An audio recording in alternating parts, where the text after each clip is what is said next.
Before I get into this topic, I have to ask everyone to leave their biased opinions at the door. And, while you're dropping it off, please press the subscribe button and notification bell. I'll have to go over both of their deaths to help scare them, so firstly I'll be going over Minato's death. Minato died very early during his tenure as Hokage, believed to be before even the 2-year mark. His wife Kushina, the Nine-Tails Jinchuriki at the time, was birthing Naruto, thus causing the Nine-Tails seal to be unstable. Because of this, the masked man we know to be Obito took advantage of the scenario to force the Nine-Tails under Genjutsu to attack the Leaf Village. During this process, Obito, who mind you was around 14, fought Minato. They were relatively close in terms of speed, skills, and abilities. It was stated Minato was a split second faster, and that's why he won. However, it was also stated that Obito's Kamui teleportation was superior to Minato's flying Raijin, likely due to the lack of needing seals. And the feat so many people like to bring up, Minato did figure out Kamui, but it was only on a surface level. He didn't figure out all the complexities, he just found out he went intangible to not get hit, and tangible again when he wanted to hit others. This ability isn't as mind-shattering as people make it out to be. It's a pretty common trope. It happens in plenty of other series, and the characters usually find out pretty fast like Minato. It's not something new only seen in Naruto, nor is it as complicated as people like to think. In the end, Minato did beat 14-year-old Obito, but it was by a split second, as stated before. Then Minato went to assist the Nine-Tails, where he immediately got one-shotted.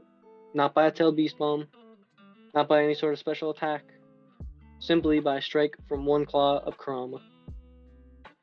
Now to go over Tobirama's death, we first have to go over Kinkaku and Ginkaku. Most people use Darui to make Kinkaku and Ginkaku look bad, but if you look at what was said and done, it's consistent to say they're much stronger than everyone thinks. Firstly, they were Edo Tensei, so they're nerfed to some degree in terms of power. Then you also have to factor in Darui had to use the tools of the Sage of Six Paths to seal them.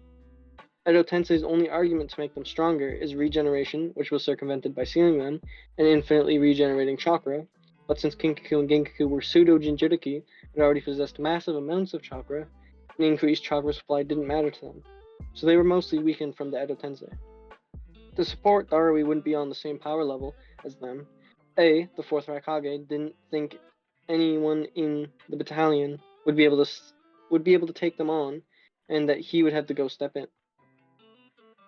Not to mention, Darui had plot armor by magically saying sorry one single time more than Dole at the moment he was getting sealed, which fooled the Gold and Silver brothers, allowing Darui to land a surprise attack on them.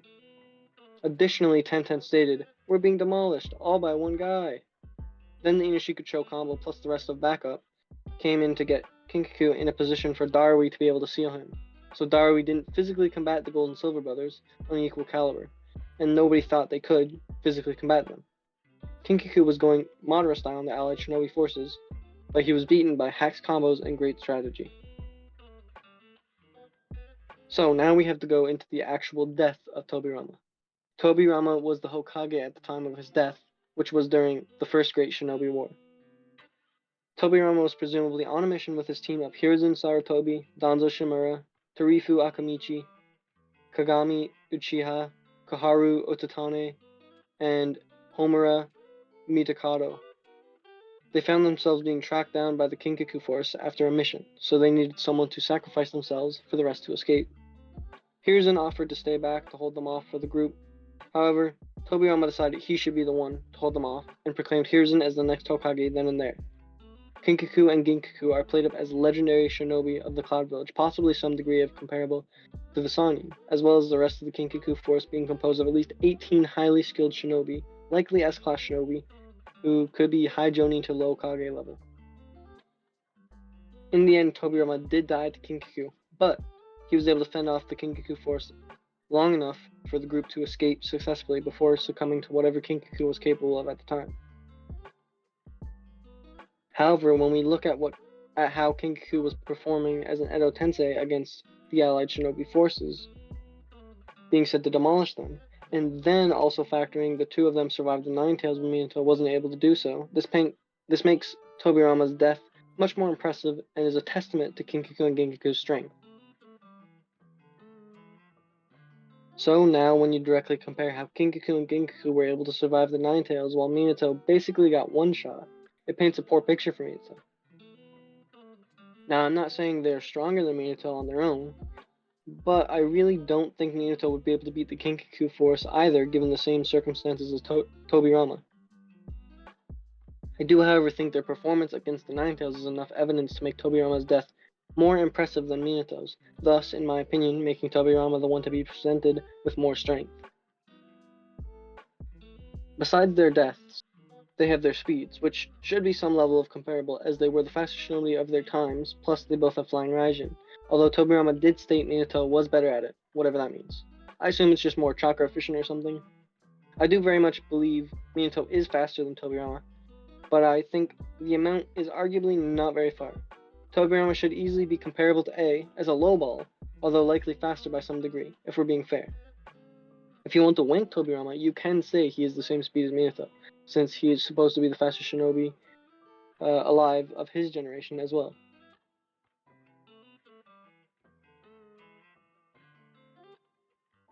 There are two feats that are often brought up to wank these characters heavily. Firstly, the Minato feat is that he took out 1,000 shinobi. This is false. What actually happened is Anoki stated they sent 1,000 shinobi with the pride of the village on the line, and that he heard that it took just one of them, the Yellow Flash, to stop the invasion. Additionally, this was an anime-only scene, not even included in the manga. In Kakashi Gaiden, it goes into more depth. It was Minato and his team of Kakashi, Rin, and Obito. Minato sent them, his team, to flank behind the enemy lines and destroy the bridge that gives the enemy supplies. Additionally, Minato only shows up to fight when there are 50 enemies left. And even then, he has 4 shinobi helping him by throwing his marked kunai at enemies. This is presented as difficult, needing both prep time and assistance, despite being 50 no-name shinobi. Then there's the Tobirama feat used to wank Tandem Paper Bomb when fighting Jubito. Tobirama used Tandem Paper Bomb, which destroyed a deity gate, yet the deity gates tanked the Ten-tailed beast bombs in the barrier prior to this. However, a chakra flex by Obito was capable of destroying dozens of deity gates. This is genuinely hard to make sense of, but here's the best explanations I can think of for this. 1. Hashirama could have been focused on the deity gates, increasing their durability when the Ten-tails released the Bijou Bomb, but not focused on the deity gate when Tobirama used Tandem Paper Bomb, changing their durability enough to be destroyed. 2. Kishimoto just didn't think too much about the impact of the Bijou Bomb on the gates, restraining the Ten-tails, and was likely more focused on the barrier's durability to emphasize it. Remember, this is fictional universe, and it's not always consistent. Or 3. Jubito could have damaged it himself with True Secret Orbs, or with his Chakra Flex, making it weak enough for Tandem Paper Bomb to destroy it. Maybe in some combination of all of these together. Clearly, the durability of the deity gates is inconsistent, so there is no point in trying to wank Tobirama with it. However, if you are one of the people who believe this feat, then that only strengthens my argument of Tobirama being presented as stronger. Now I'll go over versatility. I'll start with Minato again. Here's a list of his jutsu. Flying Raijin, Shadow Clone Jutsu, Reaper Death Seal, and he invented the Rasengan. In addition to these, he has Sage Mode, however, it's not likely that he would ever use Sage Mode unless he is put in a scenario where he has to use it, like against Jubito and Jubidara. Additionally, the only times he's shown using Shadow Clones is in the games, and maybe a filler scene in anime, but it's not a stretch to say he has it, therefore I will give it to him.